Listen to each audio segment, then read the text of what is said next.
All right. Welcome back to Shardae's Sports Talk. Good morning, everybody. Thank you guys for tuning in. If you haven't already, please make sure you like, comment, share, and subscribe to my YouTube channel. You can also catch my podcast on Apple Music, iHeartRadio, Spotify, and Amazon Music. And for those wondering, I am working to get it on Apple. Just give me a couple more days. Alright, so what I want to get into first, Manchester United. Manchester United right now are a team that is in complete shambles. It is in shambles from the ownership to the manager to the players. I don't know what's going on with this team. And from old times, United was one of the teams that you would fear playing. They were on top of their game. They were winning Premier League titles and Champions League titles. They had the best players. Cristiano Ronaldo, Wayne Rooney, Rio Ferdinand, Sir Alex Ferguson was managing. He had David Beckham. Just players on top of star players. And the team was amazing. Now these days with Manchester United, it's just disappointment. Like, you never know what you're going to get these days. It's like sometimes they pop up with these good performances, but most of the time they're very mediocre. So yesterday, they beat Luton Town 1-0. Now Luton Town, if you haven't heard of them, they are a team that just got promoted this season, and they had been at the bottom levels of the of the leagues in England. They did win the match, picked up the 3 points, but the performance, it wasn't that good. It was awful. Yeah, they scraped by, but with Manchester United, I'm just expecting like a wow, like an identity, and I don't see that with them. I just see like a team that's honestly just playing to get a paycheck. I don't see any passion for the badge. I don't see from the old days how the Manchester United were. So then to go move into the Champions League. They had Champions League game this week. They were winning 2-0 against FC Copenhagen. And they had a complete meltdown and ended up losing the game 4-3. So now their chances of advancing to the next round of the Champions League are in severe dire of not happening. And they had a 2-0 lead. So all you had to really do was close out the game. But somehow, it was just a complete meltdown. And I don't know. I just don't know what to say to Manchester United. They've also had 9 defeats in 17 games. Back-to-back 3-0 losses in the Manchester Derby. And then to Newcastle in the League Cup. You would have thought after losing to your local rivals 3-0, in your next game, you would show some passion and some like you want to get back, like you're pissed off, like you're angry, your rivals embarrassed you in your home, and yet you get knocked out by Newcastle 3-0 and now have no chances of gaining any silverware. Just, I don't know. And then I'm not too sure if Ten Hag is the guy for the job. I mean, maybe he could be. He seemed very successful at Ajax, but I just think with Manchester United, they can't just keep firing and hiring different managers. It needs to be from within. The whole club just needs a revolution, from the owners to the players. It's just not of Manchester United from before. It's just like a team with a whole bunch of star players with big egos who only really care about themselves, don't really care about playing for the badge. They're just playing for that big check that they get every week. And I feel like in football, like, that should not be the case. You should play for the badge, play for the team, for the fans. Like, show some fucking heart. Like, it's really not that hard. But Manchester United fans, I don't know what to tell y'all. Like, I hope y'all team gets it together. All right, moving on to the hometown highlights. First up, we got the Houston Rockets. The Houston Rockets beat the New Orleans Pelicans 104-101 in their debut in-season tournament game. The Rockets pick up their fifth straight win, which is their longest winning streak since January of 2021. Point guard Fred VanVleet came up clutch in the fourth quarter by hitting back-to-back threes to give the Rockets a late lead. 10 of his 20 points came in the fourth quarter alone.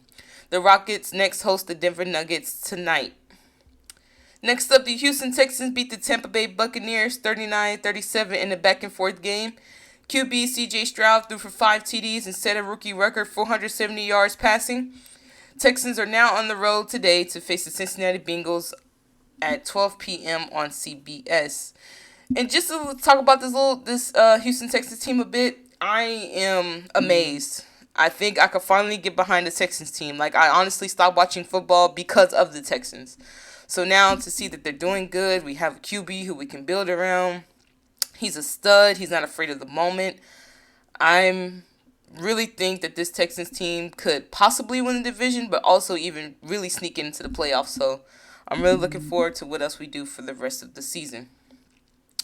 Last up, Houston Dynamo beat Real Salt Lake 4-3 on penalties to advance to the Western Conference semis. Dynamo opened the scoring in the 28th minute thanks to Corey Bird. Real Salt Lake equalized in the 65th minute and no one was able to make the breakthrough, which took the game to penalties. So yeah, Houston Dynamo on to the next game. And I'm really proud. All the teams in Houston are doing good right now. The ones that's still playing. It seems like going to be a very exciting time for Houston sports. Alright, so moving on to some women's soccer. First up, the NWSL Championship. Gotham FC versus OL Reign.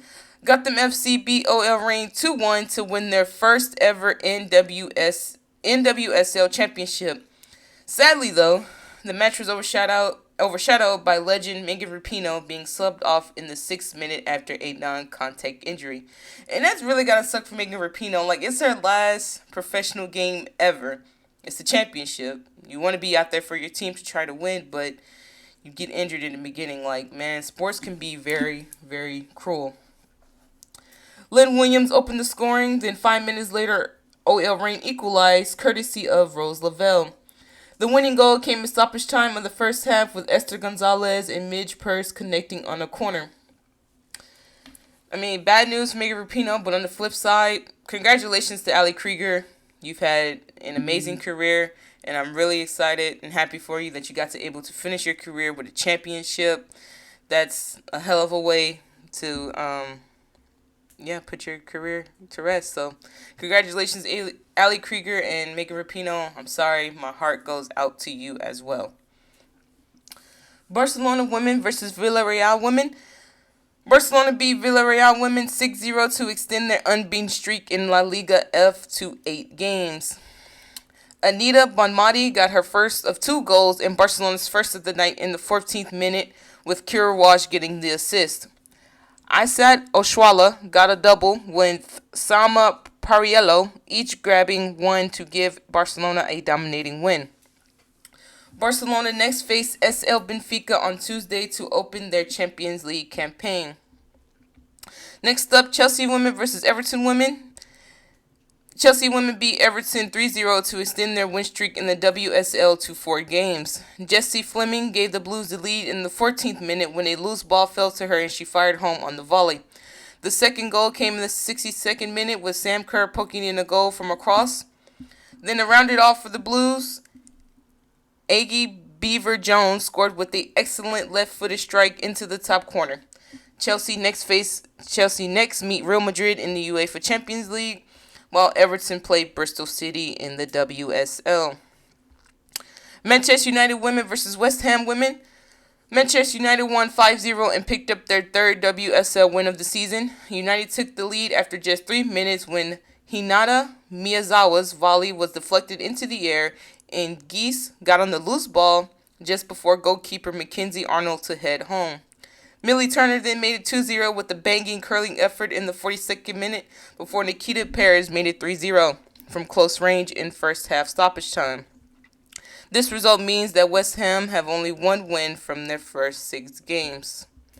Lastly, women's soccer, Arsenal women versus Leicester City women. Arsenal are probably one of the hottest teams in England, with them currently on a 4-game winning streak, while Leicester have only one win in their last 4 games.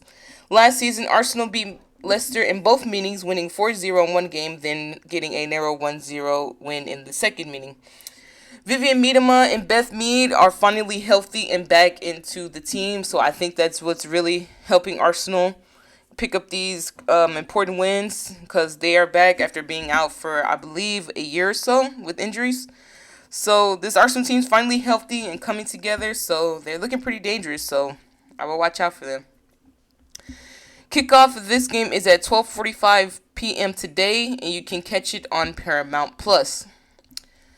So going to some men's soccer, Arsenal versus Burnley. Arsenal beat Burnley 3-1 to move back into second in the Premier League. Leandro Trossard opened the scoring for the Gunners in stoppage time of the first half. He connected on the cross from Bukayo Saka, where he flung himself at the goal to score, where he then collided with the goalpost, hurting his arm. And he was able to continue, though. He was just in a lot of pain. Defender Alexander Zinchenko rounded out the scoring with a karate kick goal that was some amazing technique. Like, I'm going to post this on my story because you guys have to see that goal. Like, dude seemed like he was auditioning for Karate Kid. Arsenal's next game after the international break is away at Brentford. Liverpool versus Brentford. Liverpool have won their last 7 home games against Brentford in all competitions, scoring 16 and only giving up 1. Brentford haven't kept a clean sheet in any of their last 16 meetings against Liverpool in all competitions since 1936. Liverpool lost 3-2 to Toulouse on Thursday and will be looking to bounce back, while Brentford beat West Ham United 3-2 in their last game. In the results of that game, Liverpool won 3-0. Mohamed Salah got 2 goals, while Diego Jota added the third. So, good win for Liverpool. Now move back up to second place in the table, just in our level on points with Manchester City. Depending on how the Manchester City and Chelsea game go, Liverpool can move into first. Barcelona versus Alaves. Barcelona have not lost any of their last 11 matches against Alaves in La Liga, won 9, drawn 2, their longest unbeaten run against the victorious side in the competition. Barcelona lost their last home game in La Liga 2-1 to Real Madrid, having won each of the previous 6, and have not lost back-to-back home games in the competition since April of 2022. Alaves, meanwhile, won their last La Liga match after not winning any of their previous 7, drawn 3, lost 4, and having won 2 games in a row in the top flight since October of 2021. So during the midweek, Barcelona lost 1-0 to Shakhtar Donetsk, and they only needed a win or draw to advance to the next round.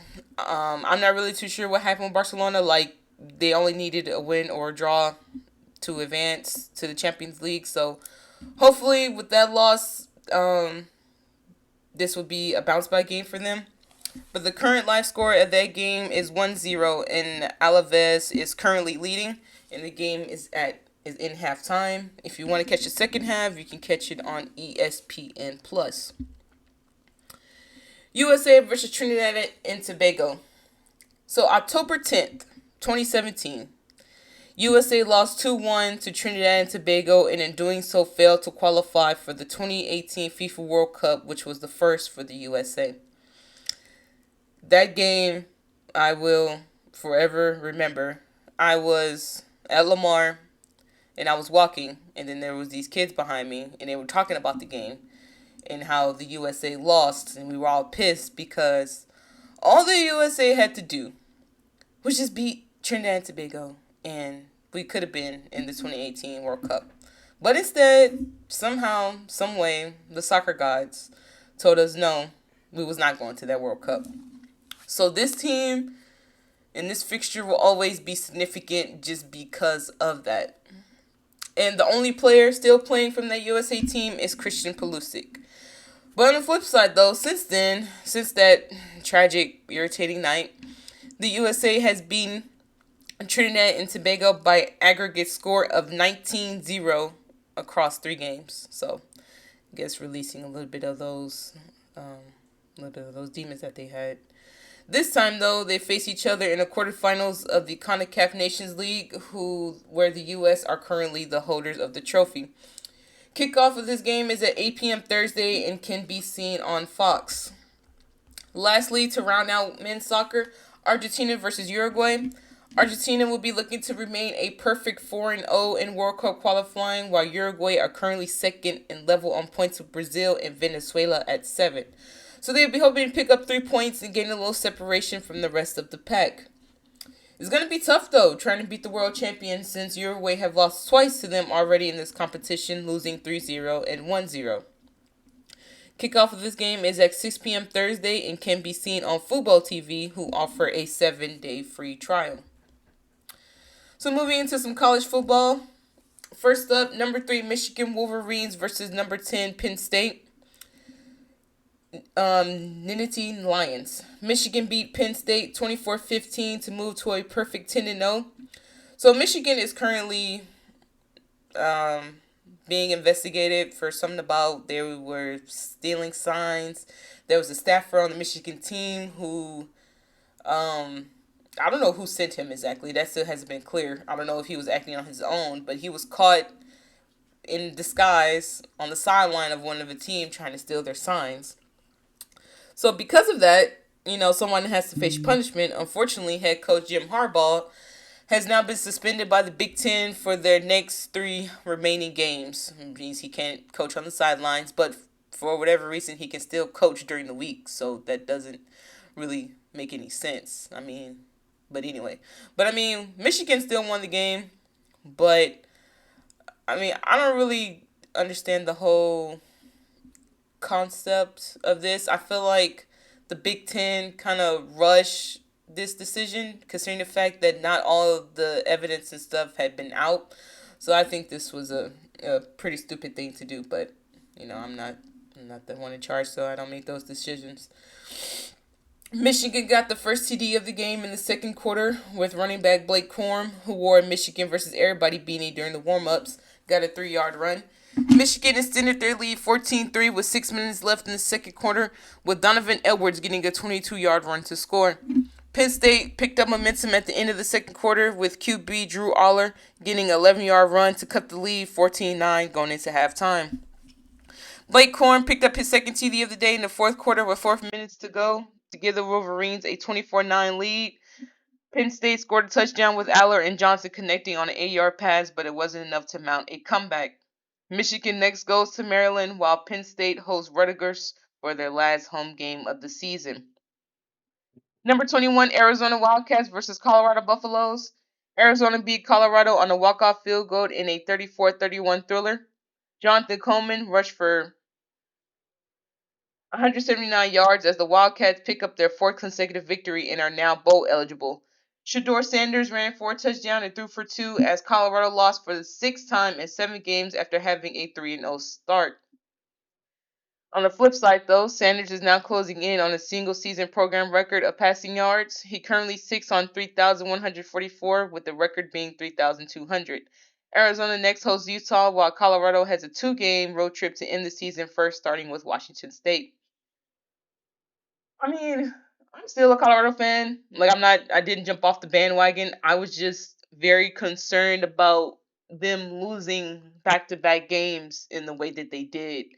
This team is, they've already exceeded expectations, considering the fact that last season, like I said, they only won 1 game, and they now have 4.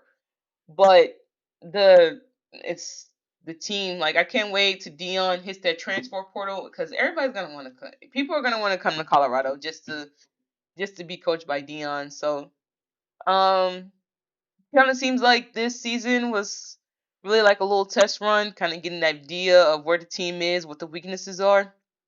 But next year, oh yeah, I think Colorado, once they get some recruits and stuff in, I think they definitely could be a team that's gonna contend. I don't know about for a championship, but definitely probably get into a bowl game. Number 5, Washington Huskies versus number 18 Utah Utes. Washington beat Utah 35-28 with Huskies quarterback Michael Penix Jr. throwing for 2 touchdowns and ran for 1 as Washington moves to a perfect 10-0. Washington's defense came up big in the second half with allowing 0 points for Utah's offense. Washington travels to number 12 Oregon State on Saturday while Utah goes to Arizona. Yeah, for that's pretty amazing. Like your defense, like you didn't even need your offense to really click like that because your defense shut out the team in the second half. Like literally held them to 0 points in both quarters. That's a pretty like dominating defensive performance. Like defense, you get my award of the day. Like y'all did that thing. Number 7 Texas Longhorns versus TCU Horned Frogs. Quarterback Quinn Ewers returned from injury and threw for 317 yards and 1 touchdown to beat TCU 29-26. Longhorn running back Jonathan Brooks rushed for 104 yards and 2 touchdowns. TCU outscored the Longhorns 20-3 in the fourth quarter to make a comeback, but it wasn't enough. Texas plays Iowa State next with TCU, while TCU has its final home game against Baylor.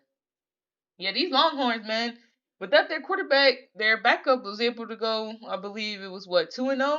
So I think the Longhorns are they're a pretty good team. Defense kind of seemed like it might be a little shaky sometimes, but Longhorns, I think they definitely could be in potential to be in the college football playoffs. We just gonna have to see. They gotta keep winning, win out their next games, but I definitely see them being there. Lastly, to round out some college football, number 6 Oregon Ducks versus USC Trojans. Oregon beat USC 36-27 with quarterback Bo Nix threw for 412 yards and 4 touchdowns as Oregon moved to 9-1. Wide receiver Tej Johnson caught 7 passes for 126 yards and 2 touchdowns as Oregon racked up 552 yards in total offense and are now undefeated at home.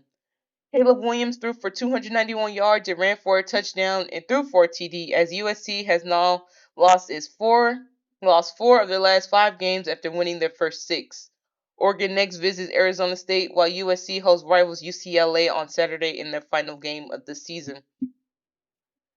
So Oregon seems like they're going to be going to the championship, college football championship, while USC were, they were the preseason favorites, and their whole season just pretty much collapsed down here towards the end of the final stretch. Don't really know what happened. I wanted to see Caleb Williams in the college football playoffs, but looks like that's not gonna happen. But I mean, on the flip side, at least he's gonna be the number 1 pick in the NFL draft next season. But it just sucks to see that a kid worked so hard throughout this whole season, and even last season, putting up record numbers and stuff, and won't be able to showcase that talent on the biggest stage in college football. I'm pretty sure that's gotta hurt and suck. But I'm going to the NFL next season, so that's the good part about it. So, going to the NBA, the in-season tournament. Philadelphia 76ers versus Detroit Pistons. The Sixers beat the Pistons 114-106 to pick up their seventh straight win, while also handing the Pistons their 7th straight loss. Joel Embiid led the way with 33 points and 16 rebounds. Tyrese Maxey also added 29 points, 10 assists with 0 turnovers. That's pretty good. You got 10 assists with no turnovers. That's amazing. Detroit led 71-68 late in the third, but the 76ers finished the quarter on a 15-6 run to go ahead 83-77. The Sixers next host Indiana on Monday while the Pistons travel to Chicago. And this Philly team, they won their 7th straight game. They seem like they smooth sailing. Like, there's no big ego. Nobody named James Harden on the team right now. Got rid of him. And their chemistry seems better. Joel Embiid even mentioned like there's no more ISO ball. Like every man, is playing for the team. It's no I. It's kind of like a we. And yeah, it seems like that trade really worked good in these 76ers. More on that in here in just a second. Brooklyn Nets versus the Boston Celtics. Celtics beat the Nets 121-107, where forward Jaylen Brown scored 28 points while the Celtics hit 19 three-pointers. Jason Tatum added 23 points and 10 rebounds to help snap a 2-game losing streak. Lonnie Walker IV led the Nets with 20 points and 7 rebounds. Brooklyn outscored Boston 30-27 in the third quarter to trim an 18-point deficit to just 9 points. Another team looking really good in the East. The Celtics, like They made some big acquisitions, getting Drew Holiday and Kristaps Porzingis, and it seemed like it's really paying off for them. Because I remember they were in talks to try to get Damian Lillard, but I'm glad they went a different route, and their team looks even better than from what it did last year. So I'm excited to see where else they go this season. Minnesota Timberwolves versus San Antonio Spurs. Timberwolves beat San Antonio 117-110 to get their fifth straight win. Carl Anthony Towns had 29 points and 12 rebounds as the Timberwolves overcame 29 points from rookie sensation Victor Wembanyama. Anthony Edwards added 28 points with Rudy Gobert having 11 points and 10 rebounds. San Antonio has now lost four straight, dropping its previous two by an average of 31 points to the Pacers and Knicks. Timberwolves are at Golden State on Sunday while the Spurs host Miami. Yeah, so this was a team, but this was a game uh, between two teams that have both up and coming players. Anthony Edwards seems to be on his way to have a incredible season. Victor Wembanyama just got here, but he's already showcasing out, so it was nice to see these two go up against each other. Um, these two teams definitely could be in possible playoff contention in the West, or even fighting for the play-in. I mean, I think the Spurs. I mean, obviously, Victor Wembanyama is going to be their go-to man. Is there enough on the team to help power them to the playoffs? Only time will tell. But just him alone, he's gonna carry the team. Same goes for Anthony Edwards. He's the man of the show. They got the supporting cast of Karl Anthony Towns and Rudy Gobert. They definitely could maybe make some moves in the postseason. So back to what I was talking about earlier with James Harden and stuff. So Clippers versus the Mavericks. So since the Clippers have traded for James Harden, they have lost three straight games. They lost this game against the Mavs in a 20-something point blowout, 144 to 126. Luka Doncic scored 44 points to lead the Mavs, with Kyrie Irving adding 27 points and hitting 5 of 8 on three-pointers. The Mavericks took control with a 47-18 second period in a 33-4 run in the first half that included 17 consecutive points, 8 to finish the quarter, and 9 to begin the second quarter. Kawhi Leonard with led the way for the Clippers with 26 points. Next up for Dallas, they host New Orleans Pelicans today, while the Clippers host the Memphis Grizzlies. So while the 76ers got rid of James Harden, they've won seven straight games. The locker room is in harmony, while the Clippers, since trading for him, are in complete shambles. Um, and then in James Harden opening interview for the Clippers, he said, I don't play in the system, I am the system. And since that, they have been 0-3. So my whole thing is with James Harden. I mean, yeah, I loved him when he was at Houston, but how he tried to get his way out of Houston and how he went to Brooklyn and then how that ended, how he wanted to trade, then he went to the Sixers, then he wanted to trade out of there. So Harden is the type of player when the going gets tough, he gets going. Like he's not gonna stick around. He's just ring chasing. He doesn't really care. He's just gonna go to the next team that's gonna show him some interest. And I figured with him being, he is from LA, so you think that he would be happy playing there. Would kind of lose some of that me ego and just kind of just be for the team, maybe give up the ball more, try to play off the ball. But no, the Clippers probably should have regretted this trade once he said that. Honestly, the Clippers shouldn't even make this trade. You already had Kawhi Leonard, Paul George, and Russell Westbrook. What did you need another ball dominant player for? I think Steve Ballmer, he's an impulsive owner. They're opening up a new stadium, just for the Clippers because they currently share it with the Lakers. And it just seemed like this was just like a panic trade. Now, for why, I don't know. Now, I understand, Paul George and Kawhi Leonard, they have a history with injuries, so maybe he did it just for cover for them. But this was a horrible trade for them to be 0-3. Like I get it, like it's new, they got to get used to playing with each other, but I just don't see it working. Cause who's gonna play off? They pretty much all need the ball. Only one I think who probably will be okay without the ball will probably be Paul George. But Kawhi, Westbrook, and Harden, they they need the ball to be effective. And there's only one basketball. There's not four. So Somebody's gonna have to make some sacrifices. Somebody's gonna be upset. More than likely, I feel like Ty Lue's gonna move Westbrook to the bench, and I know he's gonna probably be upset about that because when he was starting, everything was fine and dandy. Then James Harden comes in, and he's like, "You moved me to the bench for this guy." Like, look, that's gonna cause some issues in the locker room for sure. But I mean, only time will tell. Maybe they get together, maybe they don't. But my money is they're probably not gonna get it together. More than likely miss the playoffs because James Harden is a cancer in the locker room. I could just pretty much tell from that, from how all the 76ers players are happy that he's gone. So, lastly, to round out the NBA, Lakers versus the Suns. The Lakers snapped their three-game losing streak behind LeBron James' 32 points to beat the Suns 122-119. Kevin Durant led the Suns with 38 points, with Bradley Beal adding 24. Austin Reeves made a layup with 9:25 remaining, which was a part of a 14-0 run to give the Lakers their first lead of the second half at 97-96. Cam Reddish hit a big three with 110 remaining to go up 118 to 113. Lakers next host Portland on Sunday while the Suns host OKC. So some other games for you guys to check out during the week. Spurs versus Thunder. Tip-off is at 6:30 p.m. Tuesday and can be caught on TNT or StreamEast.com.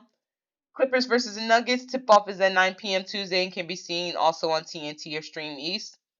Then lastly, the Celtics versus the 76ers. Tip-off is at 6:30 p.m. on Wednesday on ESPN.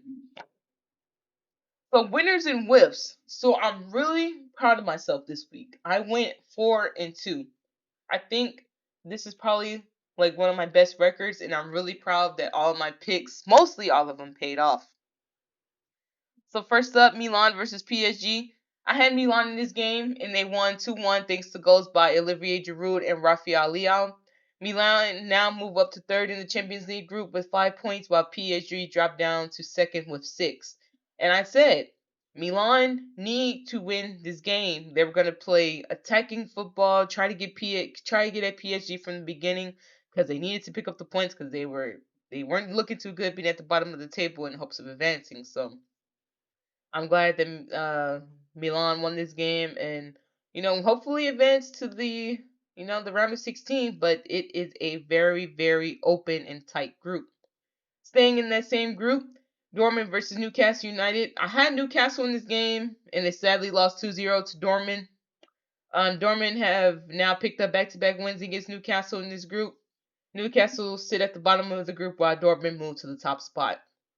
And I really thought Newcastle were going to pick up the win here, considering the fact that Dortmund had beat them at their house. But Newcastle, they do have an injury crisis going on right now, so I probably should take that into account. Plus, Dortmund was playing at home, and playing Dortmund at home is very, very tough. That stadium can get really loud, plus that yellow wall. Um, but yeah, this group is very wide open. So now Newcastle sit at the bottom, and Dortmund moved to the top spot. Um, yeah, I don't know what's gonna happen in this group. It's just a very open group. Yeah, we're just gonna have to see what happens because this one's a very good one. So moving to the NFL, Dolphins versus Chiefs. Chiefs beat the Dolphins 21-14 to remain undefeated in the international games. Patrick Mahomes threw for two TDs, one to Rashee Rice and the other to Jerry McKinnon. The Chiefs now move to 7-2. And I was very conflicted on this game. I was like, Dolphins, man, they're really good. They got, a high flying offense, but their defense isn't the best. Chiefs, meanwhile, Chiefs offense is struggling, very Travis Kelsey dependent, but their defense is A1. But since the Chiefs had lost to their in division rivals, the Broncos, I was expecting them to have a bounce back game, and thankfully they did. Um, Tyreek Hill was all in the news talking about, the Chiefs were gonna get this work. They was looking forward to the matchup and stuff like that because he left the Chiefs to go to the Dolphins because they didn't want to pay him. So he was really looking forward to this matchup, and his team lost, so she's probably upset about that. But good job to the Chiefs. Definitely probably gonna be hosting the AFC Championship. So we're gonna have to wait and see. All right, Cowboys versus the Eagles. Eagles won 28-23 and now hold the best record in the NFL with 8-1. So Jalen Hurts, he was already a little banged up before this game, and then a helmet collided with his injured knee. He was obviously limping and hurt, but he stayed in the game. And that's just the heart of a champion, of a guy willing to do anything, put his body on the line for his team, because he was already injured. And you're facing like a Cowboys defense who likes to get after the quarterback and was going to put pressure on you. But the fact that he stayed in there and actually had a decent game, that's really admirable of him. And before I did this pick, I talked crap about Dak Prescott. I did. But the homeboy showed up. Threw for three TDs and 374 yards. I mean, can't be mad at that. He had the game winning uh he had the chance to win the game at the end. I mean, he came up short, but he still played a very good game. But my thing with the Cowboys is, okay, yeah, y'all did play a good game. Y'all had Eagles within a striking distance, but y'all still lost. But they're gloating about the loss. Owner Jerry Jones said it was a good loss. Dak played good and this and that, but you still lost the game. I mean, yeah, you can take pride in the loss, but don't don't like oversell it. Like, yeah, like we lost, but man, we played good. Doesn't matter. You still got the loss. So it's like, why are you gloating about losing? Yeah, you almost had the Eagles, but you didn't win. All it matters is if you win. I mean, your performance, yeah, it does matter, but that only can carry like so much. Like, don't. That's my problem with Cowboys fans. Like, they beat up on these bad teams, lose to the good teams, but then if they put up a good performance against the good teams, they're gonna gloat about it like they won.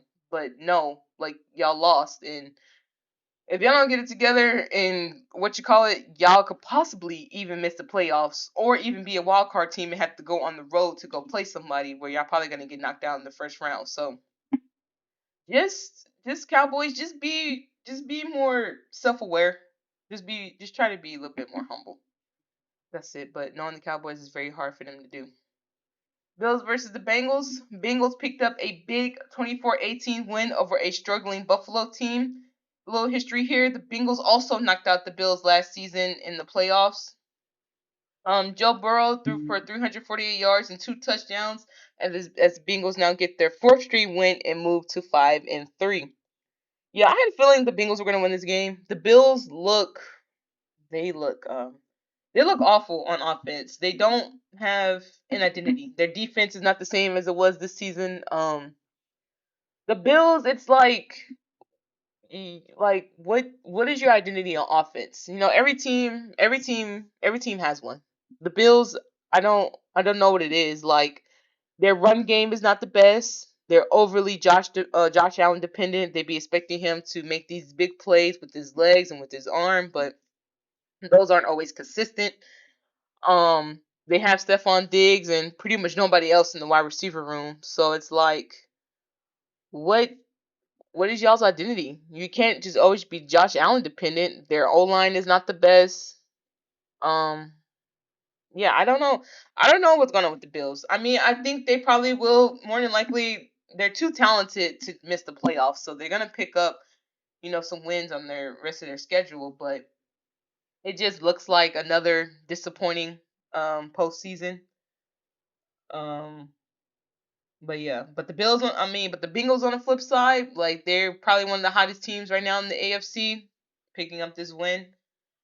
Um, they do have a tough schedule remaining, and believe they are last in their division. So hopefully they get some big wins and hopefully be contending for a wild card spot because that AFC right now is tight. So last pick, Jets versus the Chargers. So I had the Jets in this one, and they struggled, losing 27-6. The Jets went 3 for 17 on third downs and 0 for 2 in the red zone. The Jets are very extremely tone deaf on offense. Like, we have the players. We have Garrett Wilson. We have Alan Lazard. We have a decent tight end. We got Brees Hall and Dalvin Cook in the backfield. Just, I don't know. This team just can't get it going on offense. I don't know if I can blame it all on Zach Wilson. He is not the best, but he's trying. But to go 3 for 17 on third downs and 0 for 2 in the red zone, when that's the most they struggle with this season is red zone and third downs. Yeah, I don't know. Um, I'm gonna put some blame on Nathaniel Hackett, the offensive coordinator, because I feel like he needs to draw better plays for Zach Wilson to not put him in so many, you know, dire situations. Plus, I think just run the ball more. Give it to Brees Hall. Kid can play. He can run. Like just give him the ball. Yeah, I don't know. I mean, the Jets are doing better than what I expected since Aaron Rodgers got hurt in the first game, but um they just need to get better on offense. If their defense is amazing, their defense is really what keeps them in games. If they just do a little bit more, just when they're in the red zone, just pick up these touchdowns instead of settling for field goals, then the Jets could definitely be contending for a wild card spot. I mean, but yeah, only time will tell. Maybe, some luck fall on their side. They pick up a little bit of momentum and get some wins, but I don't know. We just I just don't have faith in the offense that much. All right, so last segment of the day, game changer must see matchups and picks. First up, Chelsea versus Manchester City. Even though I am a big, huge Chelsea fan, I gotta take Manchester City in this game. I just think that overall they have the better players. They're on a 4 game win streak right now, and Chelsea, they have their ups and downs of the season. They are home, so they could very much win, but I just think City are gonna win. They have won the last 4 Premier League meetings and like I said, are on a 4 game winning streak. While Chelsea are coming off a big 4-0 win against rivals Tottenham. But that 4-1 win against Tottenham, two of Tottenham's players got sent off. So they were only playing with 9 men. And of course Chelsea is gonna take advantage of that and stuff. But even though they won 4-1, it still wasn't a very convincing win. Um Yeah. But that game is currently live right now and is streaming on the USA Network. Brazil versus Colombia. I'm picking Brazil in this one, and they will be hoping to get back on track in World Cup qualifying after losing their last game 2-0 to Uruguay. Um, their last game against Colombia when they played in this competition, they won by a narrow 1-0 win. And this time Brazil won't be able to call upon Neymar, who is their star man and pretty much the heartbeat of this Brazil team. Whenever he's not on the field, they tend to struggle because he's their playmaker. They always look, to for him to do something amazing, but he's currently injured with a ACL injury, so will be available for selection. But even still, Brazil have amazing, talented players in team in general, so they should be able to pick up the win here against Colombia and get back on track. Kickoff is at 6 p.m. Thursday and will be streamed on Fanatics. Atletico de Madrid versus Villarreal. Madrid have lost just one of the last 10 matches against Villarreal, and I'm picking them to get another win here. Madrid are coming off a 6-0 win against Celtic in the Champions League, so are pretty much full of confidence. Kickoff is today at 2 p.m. and will be on ESPN Plus. But yeah, I got Madrid in this game. After you win 6-0, you're pretty high on confidence, so you're gonna be expecting to just go out there and just high pressing football, attacking football, trying to get after Villarreal. We're moving to the NFL, Ravens versus Browns. I'm taking the Ravens in this game. Ravens defense is second overall, while the Browns is first. Deshaun Watson missed the first game against the Ravens, who are on a 4 game win streak. Coverage begins at 12 p.m. on Fox. This is a AFC matchup. The Ravens are kind of running away with this division. The Browns do have an amazing defense, but I just don't think that they'll be able to get it going against this Ravens defense. This Ravens defense really came up clutch. Plus, with the Ravens offense, they can either beat you if you're trying to stop their run game, then Lamar Jackson's just gonna sling it. If you stop the passing game, they're just gonna run on you. So I don't think it's gonna be a very high scoring game. But I think the Ravens are gonna take the win in this one and really stamp on this division. 49ers versus Jacksonville Jaguars. Both are coming off a bye. I feel like this game is a must win for the 49ers after losing their last 3, while the Jags are on a 5 game win streak. And in this one, it's really tough for me, but I'm taking the Jaguars. They're on a win streak. They're at home off of a bye. So, um, I definitely think they'll be able to pick up the win here. I think it's going to be close, probably decided by like a field goal. The 49ers, the bye week, could have helped for them. Their defense was not the same defense as last season. Brock Purdy was struggling a little bit. But I think Trent Williams is back, so is Debo Samuel, so that's the plus for him. But I don't know. I think the Jaguars are gonna win this one. Coverage begins at 12 p.m. and will be streaming on Fox. And lastly, the Lions versus the Chargers. My pick is the Lions in this game. They have the second most productive offense. Their running backs, David Montgomery and Jamar Gibbs, should both be available for this game. And this game starts at 3:05 p.m. and will be on CBS.